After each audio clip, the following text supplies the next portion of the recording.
Hello, Brother Wilson. This is Ryan in your Ed Psych class, and today I'm going to talk about possibly teaching Celeste.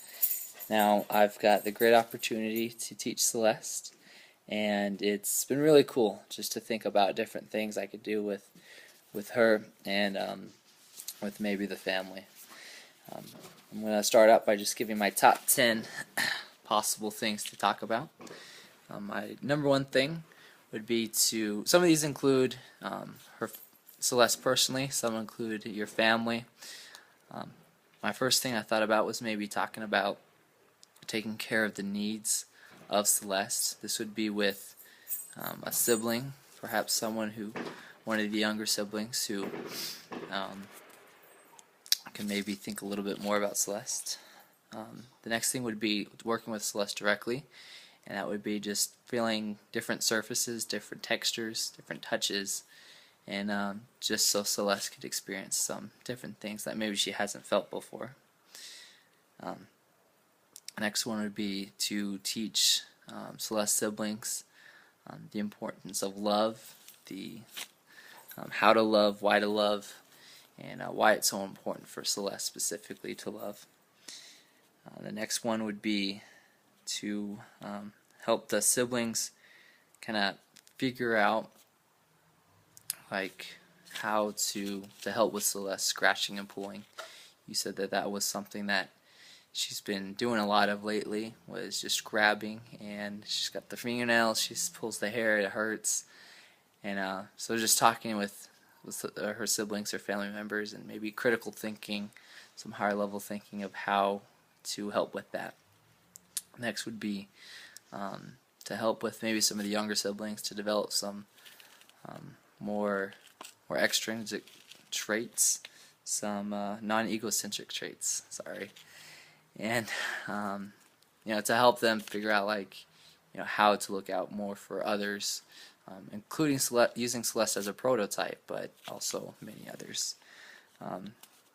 Let's see. The next ones would be to help Celeste personally, her stretch. See the impact of music might have on Celeste, different musics, what she might like, to kind of figure out with maybe yourself, Sister Wilson, or any of the siblings, kind of like any correlation from sounds to needs, any sounds that Celeste makes to like what she might need. To go over nutrition of baby foods with anybody who might be willing to do that. Kind of see what is best for Celeste at this age, and what's really in those baby foods.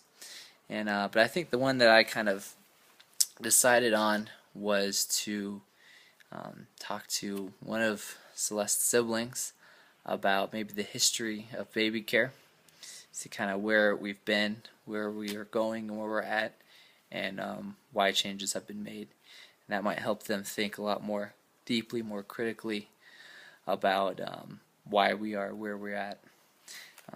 To do this, it'd be a one-on-one kind of conversation, so that would build up a lot of state anxiety.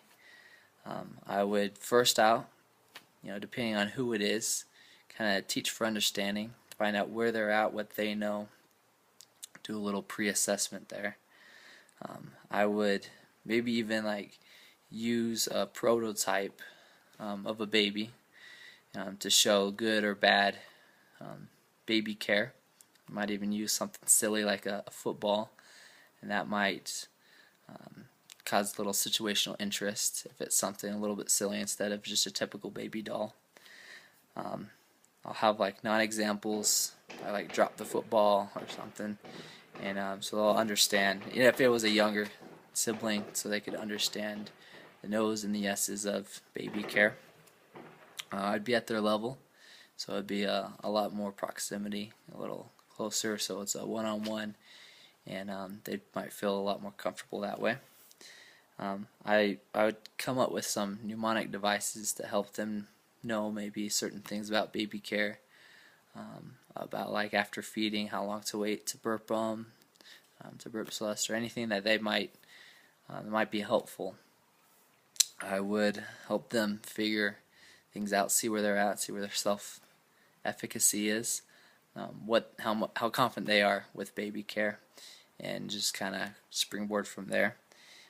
Because there are so many different possible siblings, different ages, different knowledges, the zone of proximal development is pretty wide. Once I figure out who it is and what they know, then I'd be able to narrow it down and kind of help them, not give them too much scaffolding, but maybe just enough to help them stretch and to grow. But once again, I want them to think critically, so I'm going to try to stay away from the scaffolding and kind of go to more of questions and get to them thinking. I want to focus. I've been reading A Hurried Child by Elkind, and I kind of want to bring that in because we've got to remember that a baby needs to stay a baby, and at a certain point all children, according to what I've read so far from Elkind, children need to stay children. They need to not have too much on their plate because it's important for them to still be kids. And I want to issue them some maternal homework because this is their sibling, this is someone that they care about, and they always need to look out for her. And so that's my lesson. That's what I've got so far, and see you in class.